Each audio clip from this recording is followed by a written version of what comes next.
Hey guys, it's Sandra from Inspired Keys, and one of my most top ranking videos was one video from a very long time ago. Let's have a look when it was created.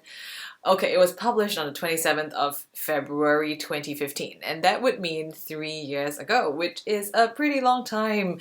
And it's called Three Kinds of Essential Piano Accompaniments. So I thought I would create three more essential piano accompaniments for worship keys. And in a sense, you could build up from the previous video and this video to create 6 different kinds of accompaniment patterns. And of course, there are like endless permutations of accompaniment patterns, but I was going to just keep it a bit simple and introduce 3 more that actually sort of build up from the previous ones. And I think the third one today would be quite a different one. So let's get started. Previously, my very first accompaniment pattern was, and I'm using the chord progression from Oceans again, which would be in the key of D in this case. And the first pattern from the previous video was just to hold a block chord for the entire bar, and that's like a very simple still version. So today I'm going to introduce another one where after the block chord for a long time you can have sort of 2 notes that you can play at the very end before you go to your next chord. So something like that.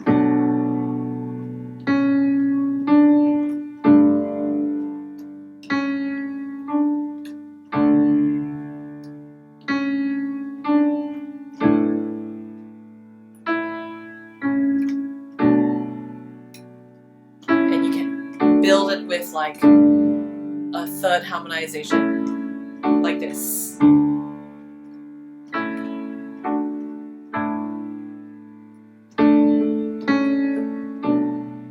So yeah, that's something that I would build up on from the first one. And then from the previous video, my second accompaniment pattern was just holding from a rolled chord, something like that. Now, what I will add on for today's second pattern will be this one, but with a little bit of extras at the end. So maybe something like that.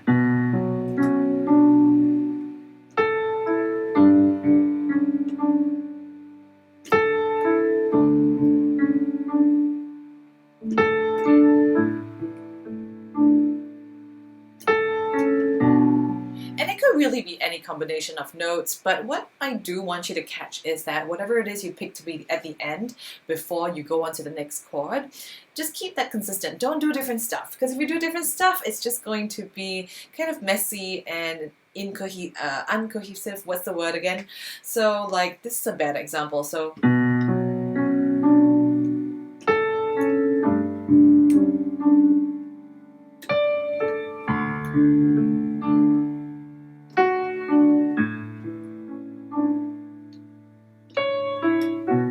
it's just too much movement. It's kind of like up and down, high and low. It just doesn't sound like it's one character, and you want to keep sort of the character the same for at least maybe 2 progressions before you move on. So I'm now going to go on to the third pattern from the last video. So the third pattern was something that's really flowy. So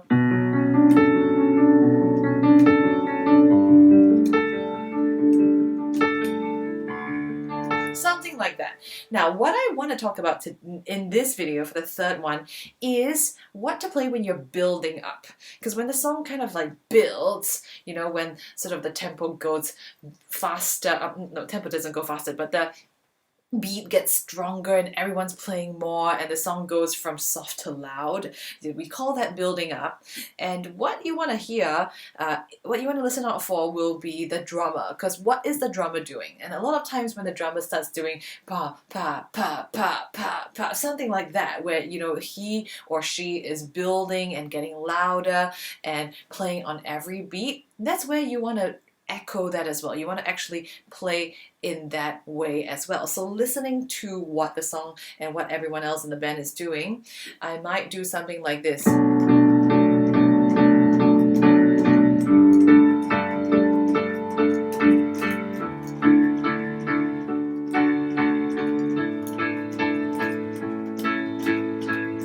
And now that can sound very boring because it's kind of like pa pa pa. It's just kind of like messy and attention grabbing, right? So what I like to do when I do such building up techniques is that I will do a little crescendo, which also means getting louder. To get louder, you gotta start soft. So I will play something like this.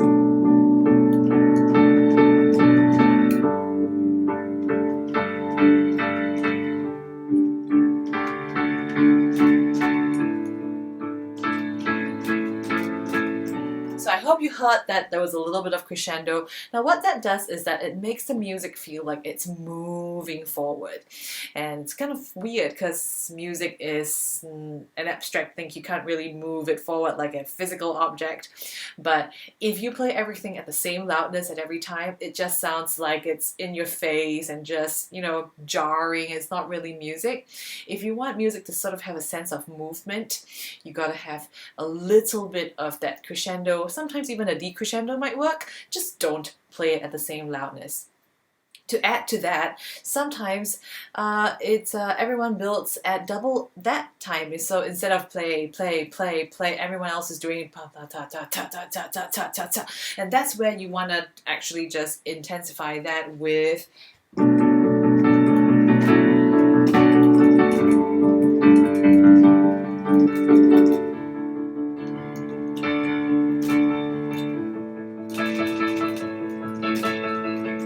Something like that. Now once again, I will say that the piano is a percussion instrument. So when you use it in such a strong way, it's actually a very wonderful way to just use the percussive sound of a piano. Why is it a percussion instrument? If you think about it, the way a piano sound is made is when the hammer hits the strings within the piano. So if you think about it, it's a hitting mechanism, which is also a percussion instrument's mechanism. So if you use the piano in that strong way, you're really trying to drum it in like a drummer would. And if everyone plays it together in that style, it's going to sound really good. So as a recap, first pattern in terms of order of building up from really quiet to really loud, I guess it would be this, which is a block chord for the entire bar.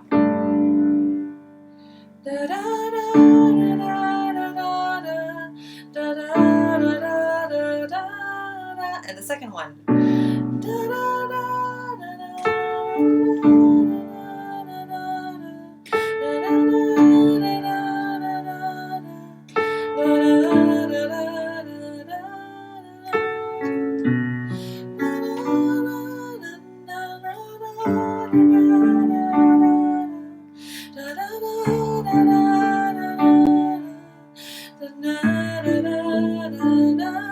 Next one.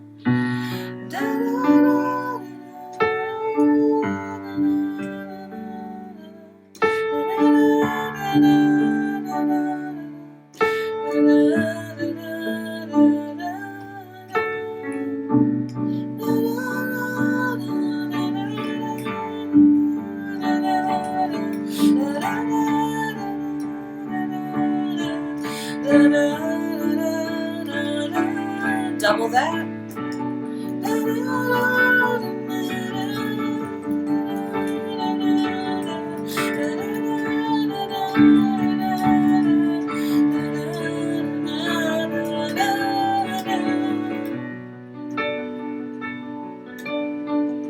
Sorry, can't really multitask, can't sing along.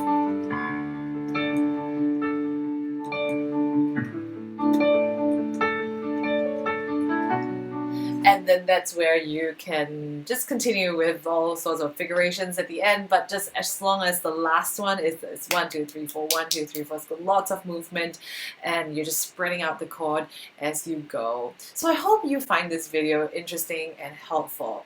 Now, if you're frustrated with the way you're currently playing worship keys, maybe you're kind of like at a plateau, maybe you haven't played for a while, maybe you're a complete beginner and you'd like some help, the Inspired Keys Academy is exactly here for that purpose. Now, what is that? Inspired Keys Academy is a membership site where I housed all of my teaching videos, and you can access step-by-step videos on worship keys on a variety of topics 24/7 as a member. Now, you can also access the 31 Days to Better Worship Keyboard Playing ebook. And if you have any questions, maybe you have a song that you are trying to learn and you need some feedback and critique from it, I could help to answer that question with priority as a member of the Inspired Keys Academy. So to find out more about the Academy, be sure to check it out at inspiredkeys.com/join. So I look forward to having you in the Academy, and thanks so much for watching this video. If this video helped, be sure to put a like and also subscribe to the channel if you haven't already. Now, I will see you in the next video. Have a wonderful day ahead and God bless.